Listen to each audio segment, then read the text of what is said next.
Vocês já sabem então o que é um administrador, que ele é a instituição financeira e que ele cuida da parte burocrática de um fundo imobiliário. E que é diferente de um gestor. O gestor é quem toma as decisões de investimento. Muitas vezes o gestor pode ser o próprio administrador ou um prestador de serviço terceirizado. Agora eu vou falar para vocês de dois documentos importantes que o administrador, a instituição financeira, emite ao mercado com informações sobre o fundo. O informe mensal e o informe trimestral. Vocês vão ver aí na frente, eu vou colocar para vocês, que o informe mensal e o informe trimestral não são dois documentos agradáveis de serem lidos. Eles são contábeis. Para quem não gosta de contabilidade, realmente é um porre, dá até dor de cabeça só de olhar. O informe mensal, ele basicamente é um balanço patrimonial, ele é uma foto daquele dia de um fundo imobiliário mostrando o que tem lá dentro de ativo, que são os bens e direitos, e os passivos, que são as obrigações. Além disso, ele vem um cabeçalhozinho e algumas informações sobre o desempenho das cotas naquele mês. Também tem o informe trimestral, que vem o mesmo cabeçalho do mensal, vem um detalhamento um pouco maior dos ativos que o fundo tem, e depois vem uma demonstração de resultados, ou seja, receitas menos despesas.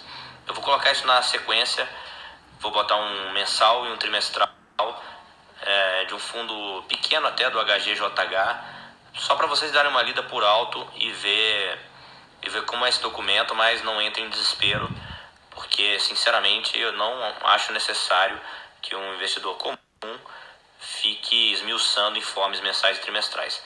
Só por curiosidade eu vou colocar para vocês na sequência aí no arrasta para.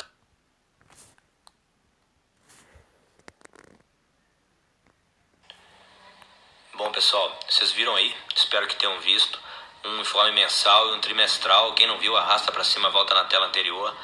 Só para vocês terem um contato inicial e ver que tipo de documento é esse, e ver como não é simples ler, não é agradável.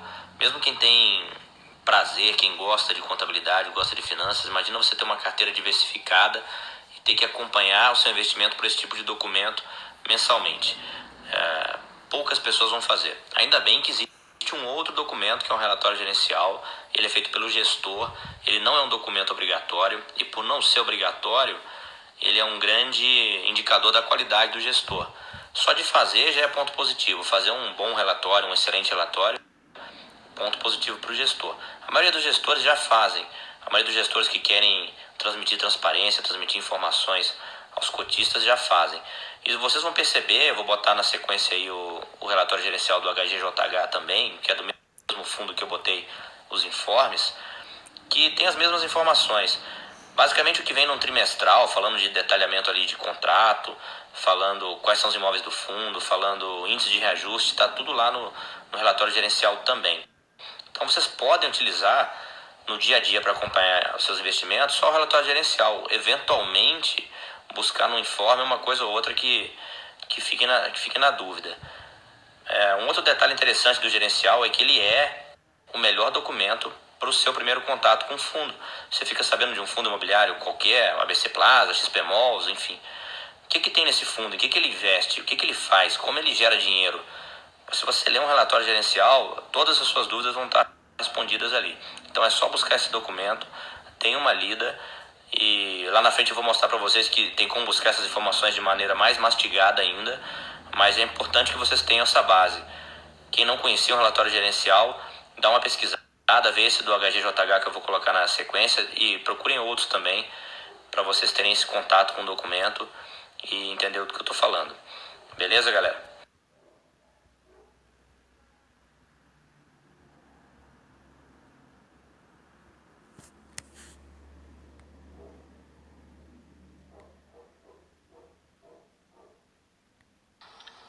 Seguinte, pessoal, tem 3 vantagens que eu vejo em assinar um relatório, tá? É um relatório de um analista certificado. Primeiro é o tempo que a gente ganha lendo relatórios gerenciais. A gente precisa fazer um acompanhamento da nossa carteira. O pessoal fica muito preocupado assim, por que subiu, por que caiu. O objetivo não é esse, o foco não é esse. A gente quer geração de renda e a gente precisa entender como essa renda está sendo gerada. Se tem qualidade nos ativos, eu vou falar isso para vocês ainda do relatório gerencial, como a gente vai olhar esses detalhes, mas acaba que em algum momento fica muita coisa para a gente ler. Eu tenho 17 fundos na carteira. Se você pensar, uma carteira com 10 fundos imobiliários já daria facilmente aí mais de 200 páginas de relatórios por mês. Então, quem tem uma carteira diversificada ou pretende ter, em algum momento pensar em poupar esse trabalho é vantajoso.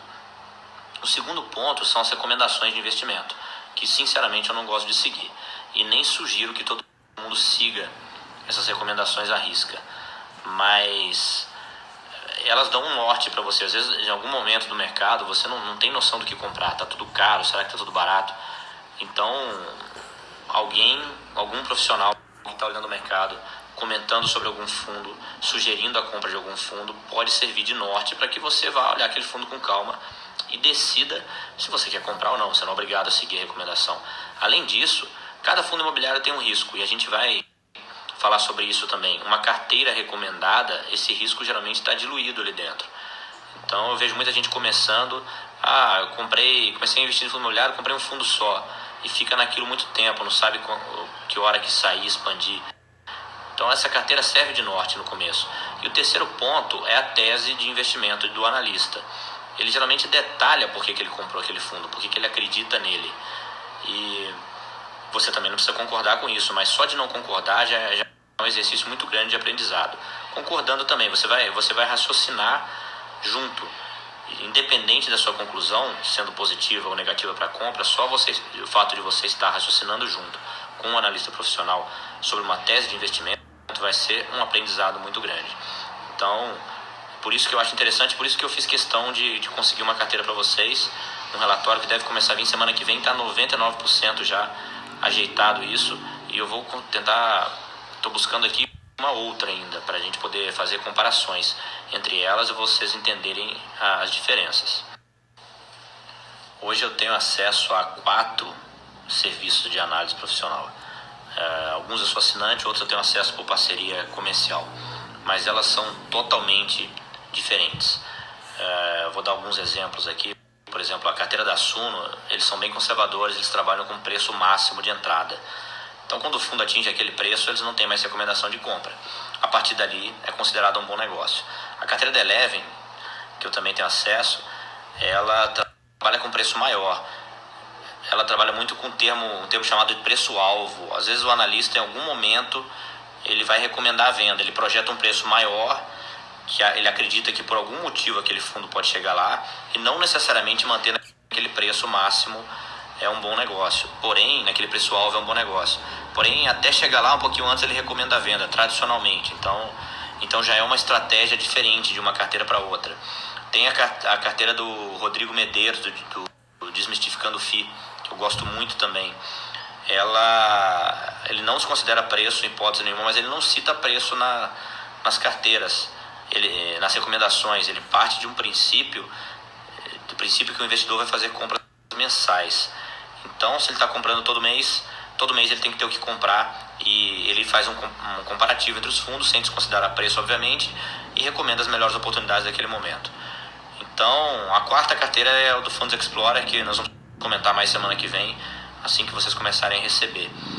Mas, só para vocês terem uma ideia, eu estou falando aí de 3 instituições boas, profissionais bons e pontos de vista diferentes.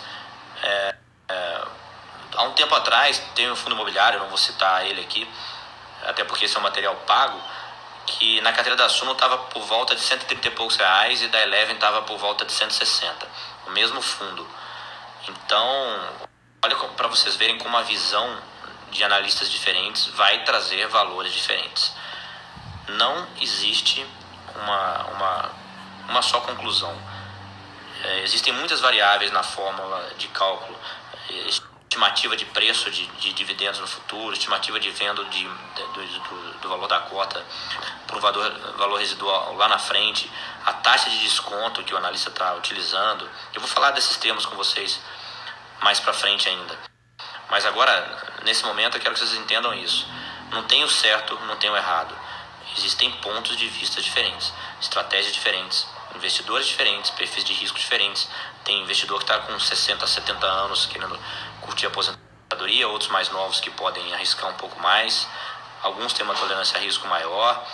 Então, a recomendação feita por qualquer instituto desse acaba sendo bem genérica. Nós temos que adaptá-las, trazê-las para a nossa realidade.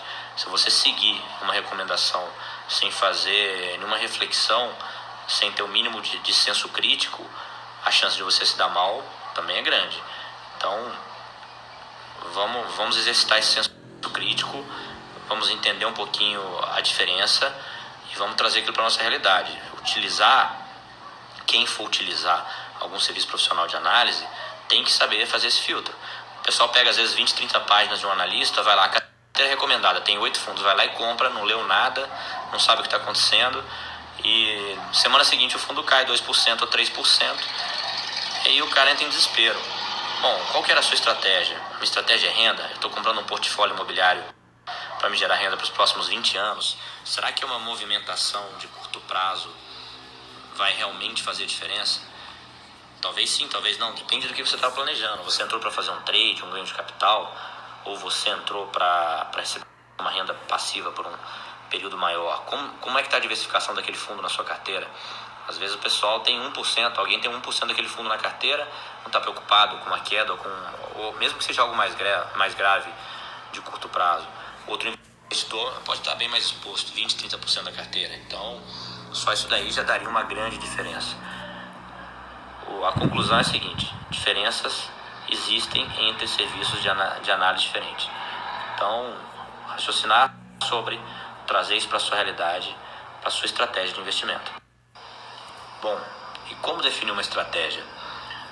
A minha estratégia pessoal é a geração de renda passiva. Então, sinceramente, eu não estou preocupado com nenhum tipo de movimentação de curto prazo.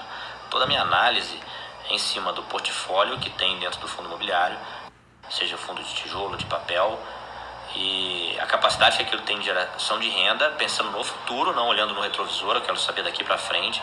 Claro que o passado pode me dar alguns indícios e nós vamos comentar sobre ainda, mas a partir do momento que eu entendo isso, é isso que vai fazer a diferença, é isso que eu vou avaliar no dia a dia, e é isso que eu sugiro que as pessoas utilizem com fundos imobiliários. Quedas de curto